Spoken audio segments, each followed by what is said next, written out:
Welcome to lecture 4. Today we're going to talk about correlation and linear regression, and in the very end we'll talk about t-tests and relate that back to linear models. So up until this point we've talked about how to characterize a single variable, for example BMI, but what if we want to know about the relationship between two variables? So if we have two quantitative variables, we can create what's called a scatter plot. And this just presents quantitative data in XY pairs, where each point represents the unit of observation, or in most of our studies, it will represent one person. And this just gives us a general sense of the strength and direction of the relationship.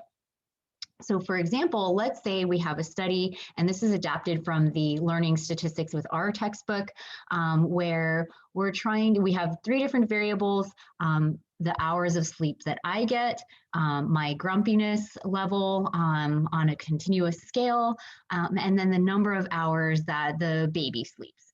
And so you can see in these 3 figures, we have scatter plots. The first one is showing on the x-axis the number of hours of sleep that I get and how that relates to my grumpiness level.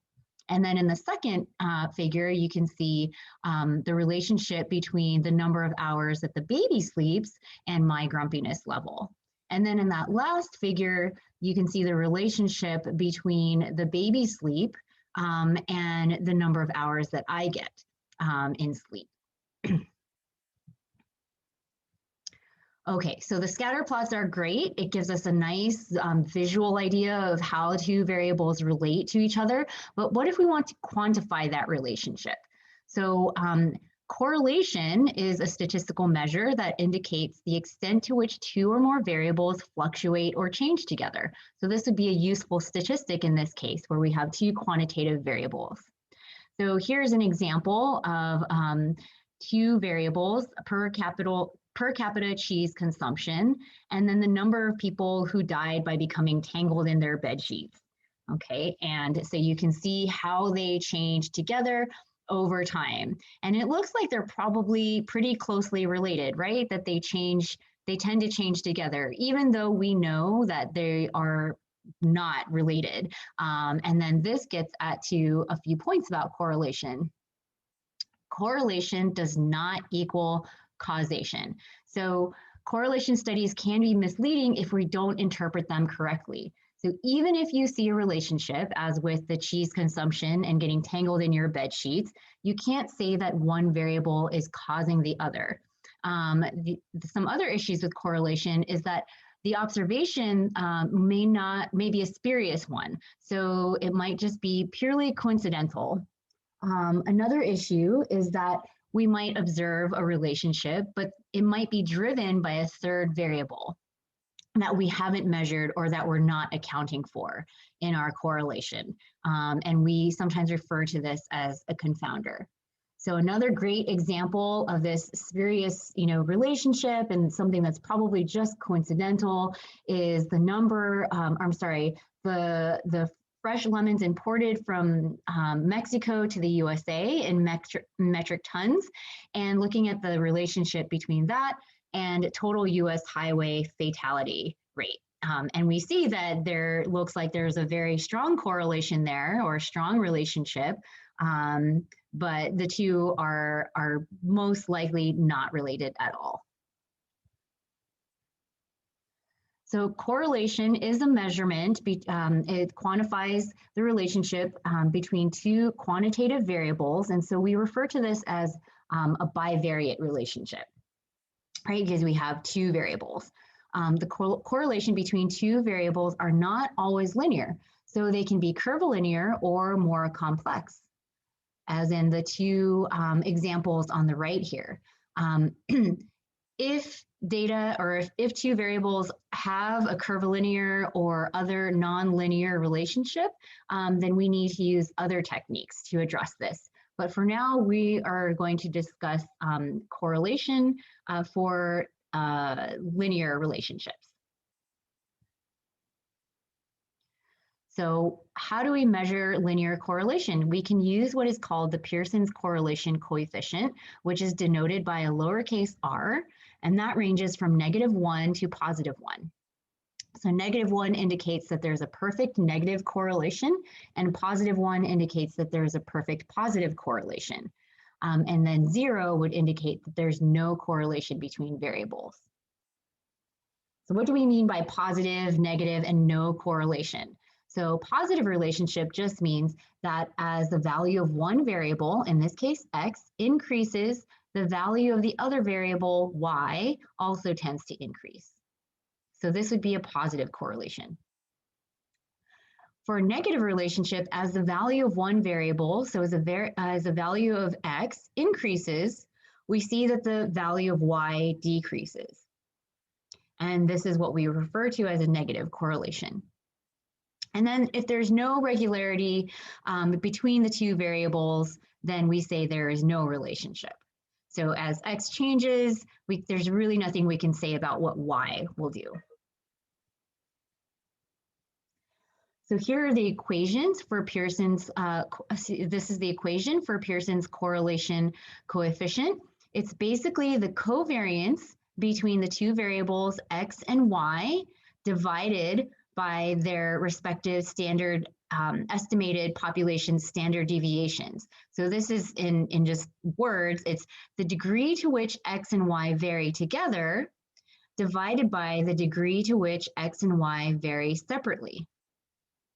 Okay, and if we were to kind of parse this equation out, we would see that in the numerator, we have the sum of the products and the difference between the observations and the mean for each of those variables. And then in the denominator, we have the sum of squares for each of those differences. Okay, so again, the numerator is the covariance between x and y, or the degree to which they vary together. And then the denominator is the maximum deviation present in the data. So the degree to which x and y vary separately. We're standardizing the covariance so that the values of R are on a meaningful scale. That way they range from -1 to 1. So some properties of R, the sign, so negative or positive, indicates the direction of the relationship. And then the magnitude, so 0 to 1, indicates the strength of the relationship. And just some general guidelines when you're interpreting the strength of R, 0 to 0.3 is a small effect, 0.3 to 0.5 is a medium effect, and 0.5 to 1 is considered a large effect. And this is just a general guideline. And the statistical hypothesis corresponding to the Pearson's correlation coefficient, if we were to run a statistical test, the null hypothesis would be that the correlation coefficient is equal to 0. And then the alternate hypothesis would be that the correlation coefficient is not equal to 0. So the correlation coefficient does have limitations. As I mentioned earlier, the value of R only reflects the linear nature of the relationship between X and Y. It doesn't capture nonlinear relationships. There are other methods for that. Even if a correlation coefficient is strong, we cannot infer a causal relationship. So even if it's a +1, we still can't say that there's a causal relationship. We can only say that the linear relationship between the two variables is strong and then indicate in what direction, so whether it's negative or positive. Additionally, there may be variables other than X that influence the value of Y. And the correlation coefficient can also be easily disrupted by outliers. So in practice, when we conduct a correlation analysis, first we want to check for assumptions. Are variables linearly related?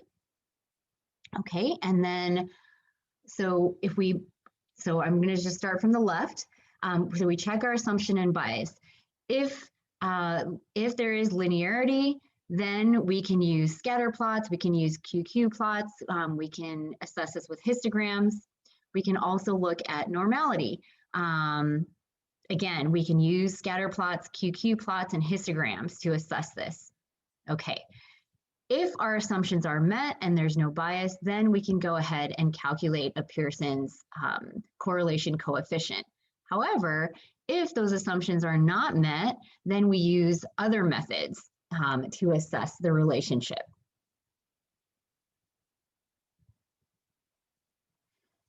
Okay, so now we're going to discuss the coefficient of determination, and that's just the square of the Pearson's correlation coefficient. And so that's denoted by R squared. And that ranges from 0 to 1.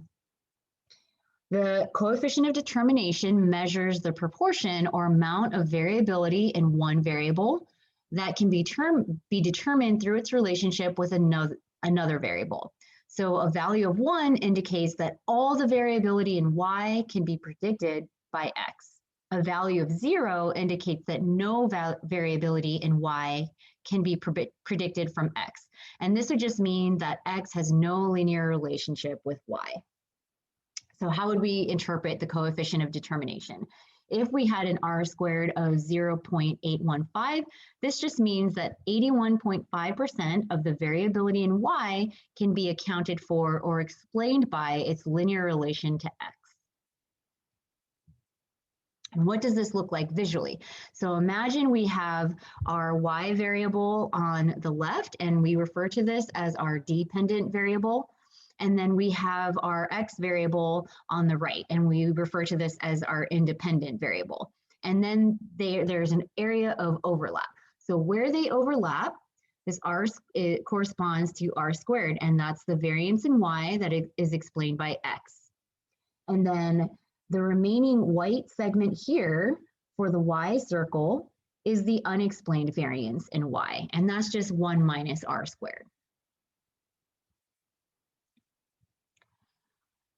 If our assumptions are not met, I mentioned that there are other methods to take into to look at how two variables relate to each other. So this includes non-parametric correlation, and that means there's just no assumption about the distribution of our data.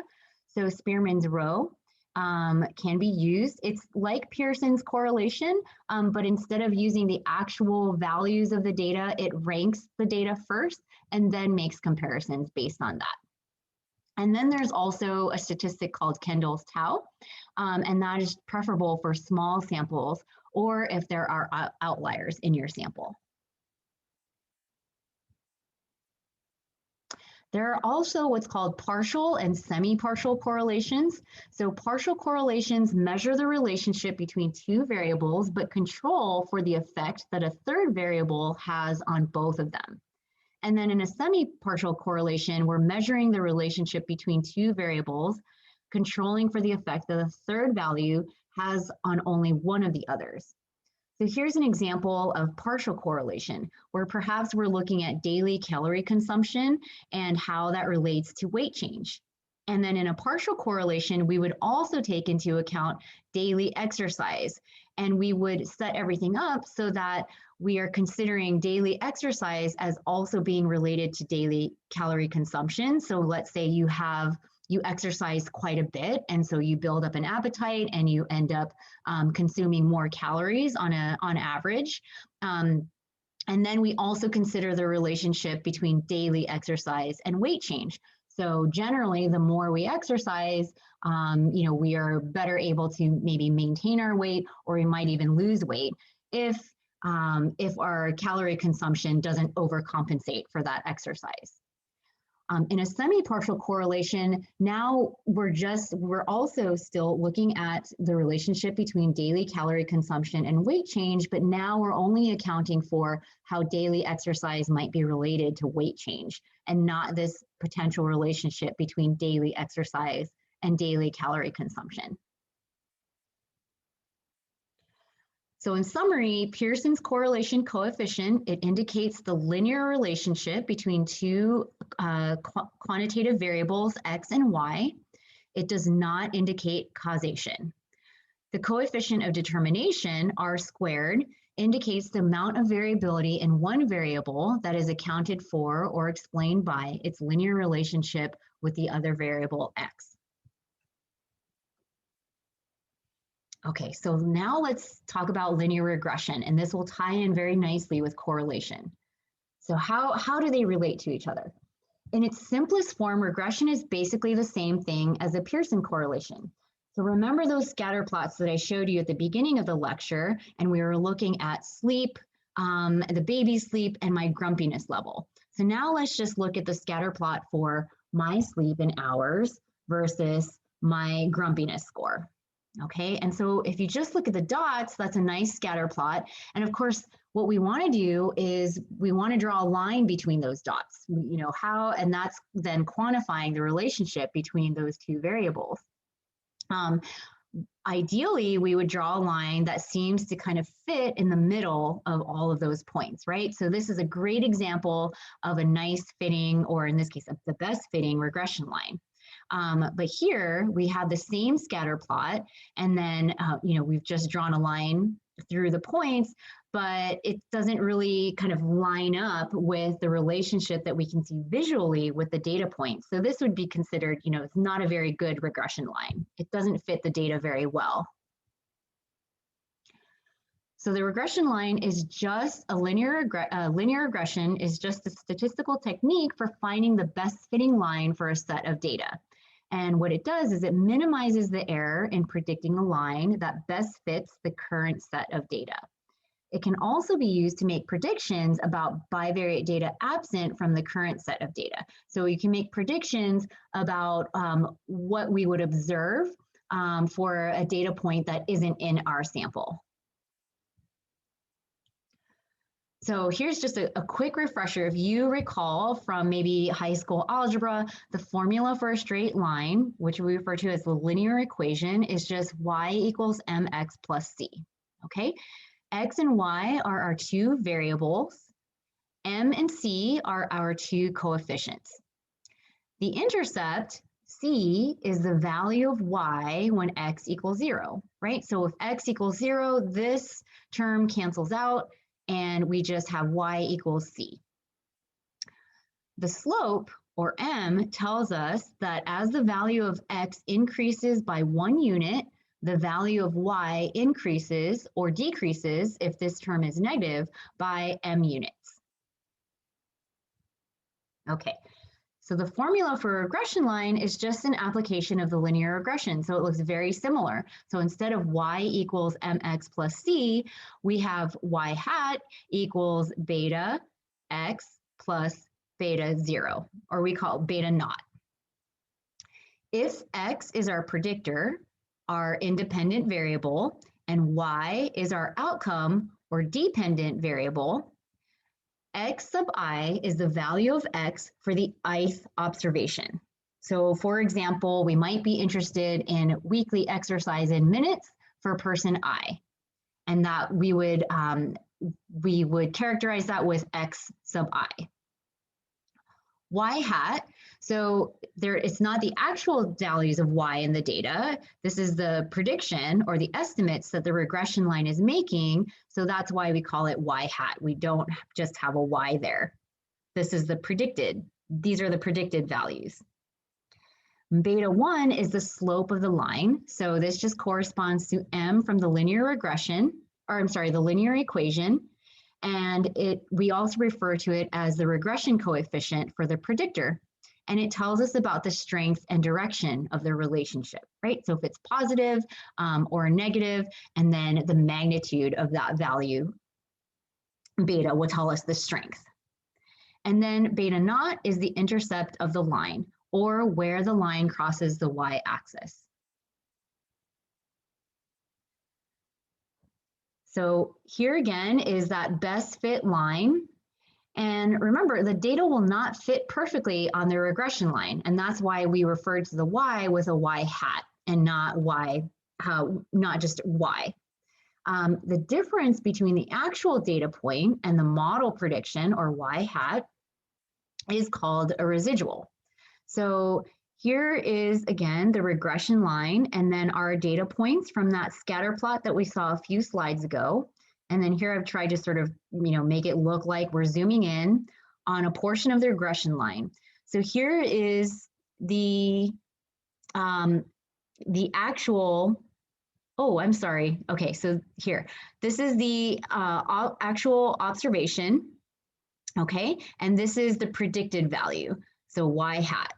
And this is the regression line here. So now we're taking the difference between the observation, the observed value, and the predicted value, and that gives us the residual or the residual error. And we denote that with an epsilon.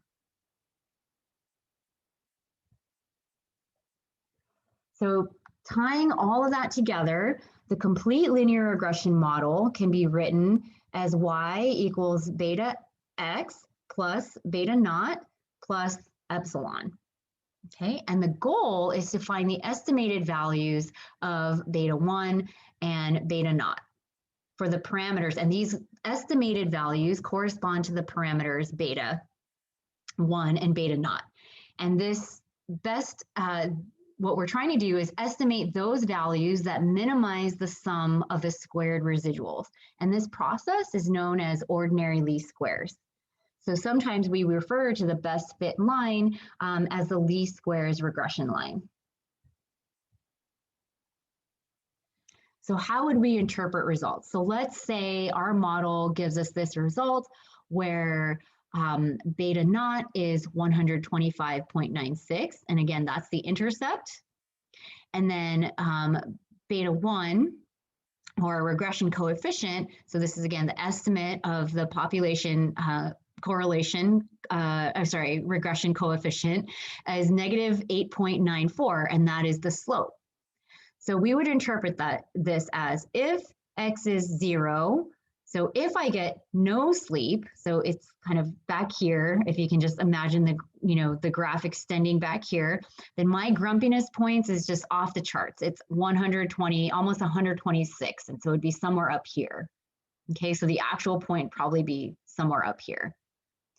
And then we would interpret beta 1 hat of the value being negative 8.94 as if I increase the x sleep by 1 unit, then my grumpiness points decreases by 8.94 points. So as I get more sleep, my grumpiness level decreases. So we have our model, but how do we assess our model fit? And then we go back to our sum of squares, and this is a common theme in statistics, right?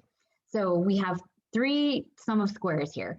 The first one is residual sum of squares, and that's the residual error variability. And that uses, again, remember the difference between the observed values in y and the regression line or predicted values y hat. Okay, and then the total sum of squares is the total variability, and that uses the differences between the observed values in y and then the mean of the values y. And then finally, we have the model sum of squares, and that's the model variability. That uses the difference between the regression line or the predicted values of y and the mean of the values y. So what does that look like visually? Okay, so here we have the total sum of squares, and you see this is the mean line, and it's looking at the differences between the observed values in the data and the mean value of y. Okay, so you can see the dashed lines, and that corresponds to the difference between those values and the mean. And then for the sum of squares for the residual error, we use the difference between the observed data and the regression line. So that you see the dashed lines here, and remember that corresponds to epsilon. And then finally, the sum of squares for the model uses the difference between the mean value of y and the regression line. So the difference between this point here, so the predicted value y and the mean, the predicted value and the mean. And then how they all relate to each other is that the sum of squares for the model is equivalent to the total sum of squares minus the sum of squares for the residual. Okay, and when we put them all together, we get a statistic called R squared. If the regression model makes no errors, i.e. the sum of squares for the residuals is equal to 0, then r squared equals 1, and we would consider this a perfect fit. If, however, the sum of squares is no smaller than the total sum of squares, or if they're equivalent, then r squared equals 0. And our equation here for r squared is just 1 minus the ratio, sum of squares for the residuals divided by the total sum of squares. As it turns out, the squared Pearson correlation coefficient, or the r squared that we talked about earlier in the lecture, we also refer to it as the coefficient of determination, is equivalent to r squared for simple linear regression. So what does that mean? Simple linear regression is just a regression when we have a single predictor, x, and then we're looking at our outcome, y. So that is how they relate to each other. So there are assumptions for fitting linear models. The first assumption is that the observations are independent of each other, and except in the case of repeated measures, which we'll talk a little bit about when we discuss t-tests. We also assume that the residuals are normally distributed and that the data points must vary evenly, and we refer to this as homoscedasticity or homogeneity of the variance. So this is a visual presentation of homoscedasticity. So you see that the data points vary pretty evenly. On the other hand, if there is heteroscedasticity, or they don't vary evenly, this is a nice visual of that. So here there's less variation, but here at higher values of the x-axis, there's more variation. So the data points don't vary evenly. So in summary, a linear regression line describes the linear relationship between two variables, and it also allows us to make predictions of new observations. So interpolation is when we make predictions within the range of the observed data set. So let's say we have a data set and we have all of these values, and we want to predict what the value of y would be if the value of x were here. So if we were to pick this value x here and then go up to the regression line, then we could say the predicted value of y would be right here. And then we would correspond it back to whatever value this is for y. Extrapolation, on the other hand, is going beyond our data to include more extreme values. So that would be, pulling out to here, so outside of our observed data, looking at an extreme value of x, and then using our regression line to determine what the value of y would be. And this can be very dangerous. All right, so the last thing we'll talk about are t-tests, and that is something that we'll be doing in our exercise 1 for, I believe, question 4.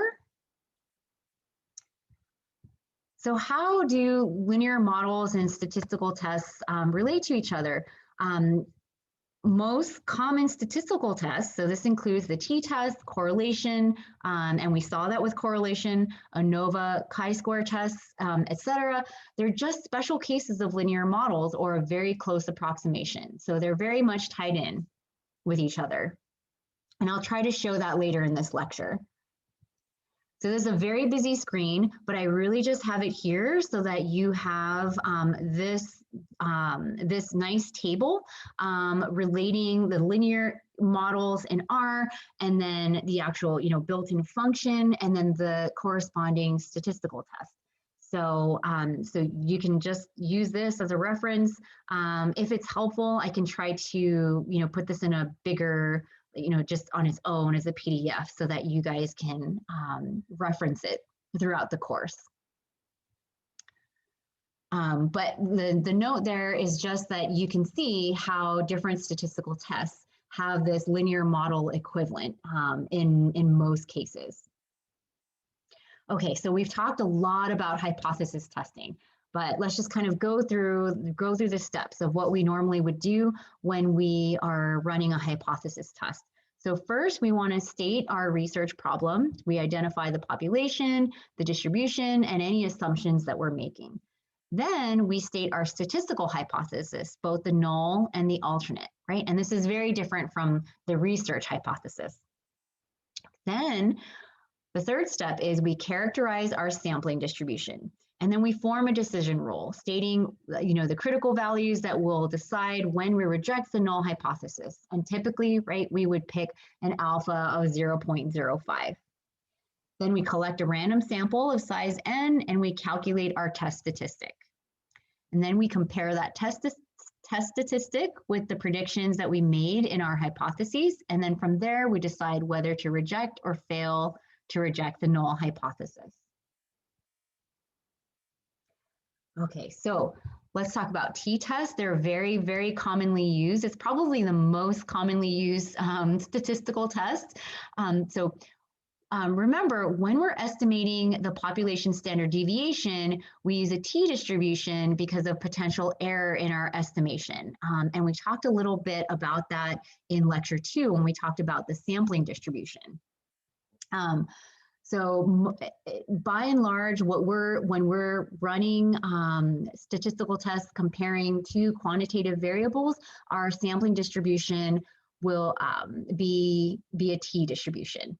So it does share many of the same properties of the standard normal curve, which is the z-distribution.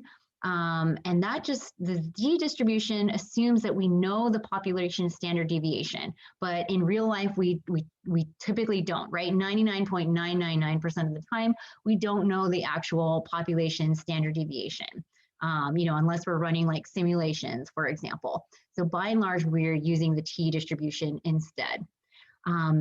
There is a difference, though, in that the tails of the t-distribution tend to be fatter. So because of the added random error during sampling, the tails become inflated. Another way to say this is they contain more extreme values. And I'll show a visual of that. And this is especially true for smaller samples. So here's just a visual of the difference between a normal distribution. So that is just denoted by this curve here, where the degrees of freedom is, infinity. So this is the z-distribution, this dark green curve here.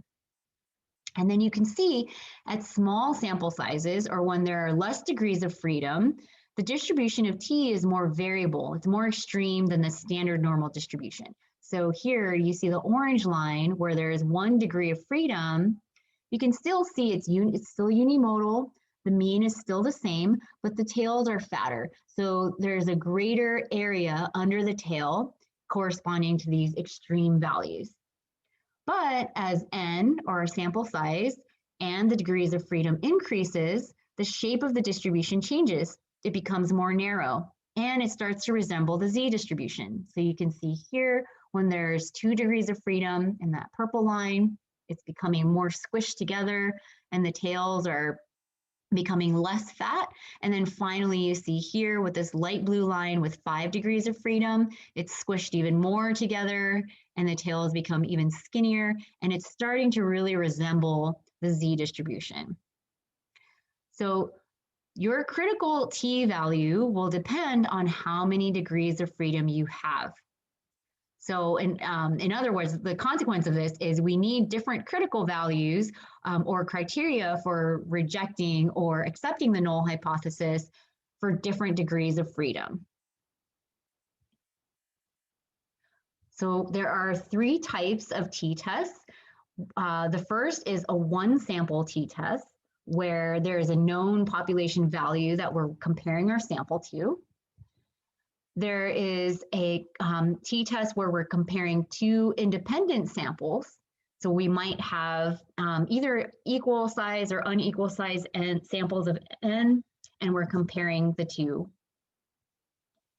And then the third and final t-test is where we're comparing 2 dependent samples.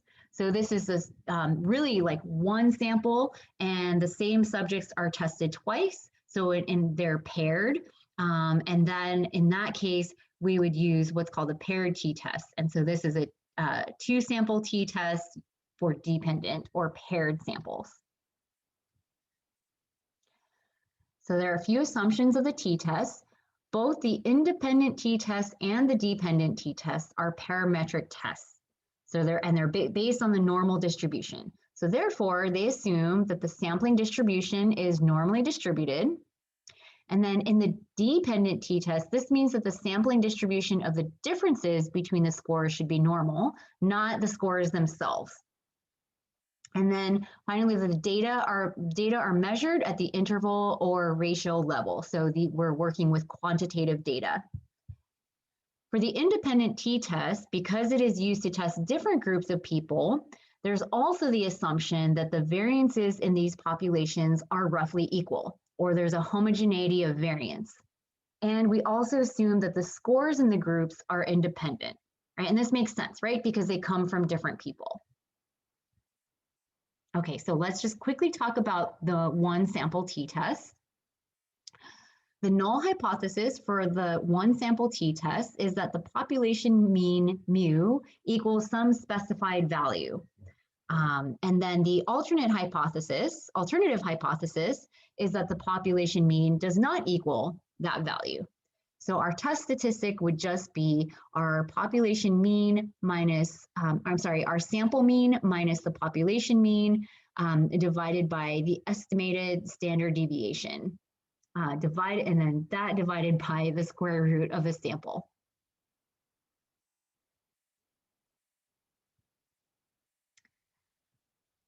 Okay, by and large, our t-tests with our two sample t-tests will be more common. So the first that we'll talk about is the where we have two independent samples. And this is a really nice cartoon, I think, that Dr. Armenta had in his slides, so I chose to keep these in. So we're looking at a sample of students. So let's say all of these students are epidemiology students in a class, and they have sections where they work with their teaching assistants. So they have two different teaching assistants, so they're in two different sections, but they all are drawn from one epidemiology class that they take together. Okay, so we have sample 1 and we have sample 2. So if random samples are drawn from the populations, then with the same mean, then we would expect that the two sample means will be close together, right? So if we draw our two samples of students from the same epidemiology class, we expect that their sample mean, let's say for test scores, will be very close together. But it is less likely, but still possible, that the sample means will be far apart. So in this example, we're looking, let's say, at test scores between the two groups of students who have two different TAs, but are in the same epidemiology class. Okay, so we expect them to be close together, but it's possible that sometimes they can be far apart. So in other words, the more different the sample means are, the less likely it is that they were drawn from the population with the same mean. So you see that the curves are very far apart, and the one curve is saying, do you think we came from populations with the same mean? And the other curve is saying it's possible, but I doubt it, right? So it's just much less likely.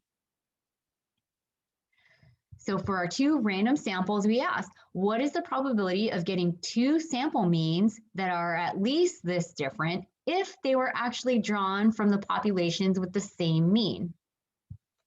And that's where a t-test for two independent samples comes in very handy. So the statistical hypothesis looks like this.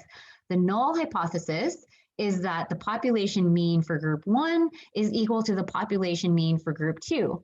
Another way we can put this is that the difference between the two population means is equal to 0. And then for the alternative hypothesis, we say that the population mean for group 1 is not equal to the population mean for group 2. And then the test statistic for this is just the difference in the sample means for the two groups divided by the standard error of the difference for those two sample means. And to relate this back to a linear model, so this is just a different way of denoting the linear model, but it still looks very familiar, right? Y equals beta naught plus beta 1 x1. where X1 is an indicator, 0 or 1. So in this example that we've been using, it would just indicate, did they have teaching assistant 0 or did they have teaching assistant 1? Saying whether data point 1 was sampled from one group or the other group. Okay, so this is just the indicator. It's telling us, do they have teaching assistant 0 or do they have teaching assistant 1? And then we look at the regression line for these two groups. And then in this case, the beta naught would correspond to the group 1 mean, so the mean of group 1, and then beta 1 corresponds to the slope, so the difference in the two means. Okay, so if this is the mean for group 1 and this is the mean for group 2, this slope just corresponds to the difference between those two means. And then if we were to add beta naught and beta 1, that would be equivalent to the group 2 mean. All right, so the last thing we'll talk about is the paired t-test, where we have two dependent samples. And this would fall under a repeated measures design. So we also call this a within subject design, as opposed to the between subject design that we use for the independent sample t-test. So this is just where you have a single group of subjects, and then you might be taking a measurement twice. So let's say we weigh individuals at the time that they start our study, and then we weigh them again at a later time. So those measurements are dependent, right? Because we're measuring them in the same individuals, and then we're just looking at the difference between those two measurements. So here from an experimental study design example, we might have a single group of subjects and they're measured twice on the same dependent variable where subjects experience both treatments. So let's say we have a group sample of individuals, we intervene with some sort of treatment, and we look at, say, their I'll just use weight as another example, or maybe blood pressure. We could even look at blood pressure. Does the treatment affect their blood pressure before the intervention or pre-intervention versus post-intervention? So we're looking at the blood pressure before the treatment and their blood pressure after the treatment. And that would be paired, again, because it's in the same individuals. Another example of a paired comparison would be, let's say we're looking at a skin treatment on your face and we apply the treatment to just the right side of your face and we leave the left side, without the treatment. And we're assuming here it's like a topical treatment, like an ointment, for example. That's still paired because we are looking at the response to the treatment in the same individual, right? It's just the right side of their face versus the left side of their face. And then similar to that, we might be giving a treatment A and a treatment B in the same group of individuals, and then later looking at the comparison between treatment A versus treatment B. And then this is just a visual of an independent samples t-test where you have two independent groups, and then a visual of a paired t-test where you have the same individuals and you're just looking at a difference in scores for a single measure within those individuals. So when we set up our hypotheses, we're actually now looking at a difference in scores. So if we wanted to look at the difference in scores for person I, we would denote that with a D sub I. And then now we're just looking at the difference in score 1 versus score 2. The statistical hypothesis for the paired t-test is just the null hypothesis is that the mean of the differences in the population is equal to 0. Versus the alternative hypothesis, where the mean of the differences in the population is not equal to 0. And then for our paired t-test, our test statistic is the sample, the mean of the difference in the sample, the mean of the differences in the sample divided by the standard error of the mean of the differences in the sample. So remember, we had assumptions for t-tests If those assumptions are not met, for example, if our variables are quantitative but not normally distributed, then we can use these alternative tests. So the Wilcoxon signed rank test is a non-parametric alternative to the one sample t-test or a paired t-test. If you are doing an independent group comparison, then you can use the Mann-Whitney U-test. It's also referred to as the Wilcoxon rank sum test, and that's just a non-parametric alternative to the t-test when you have two independent groups. And that's all I had. So we'll go over a brief summary of those concepts on Tuesday, and then we'll just dive right into the exercises and see how far we can get through the exercises on Tuesday.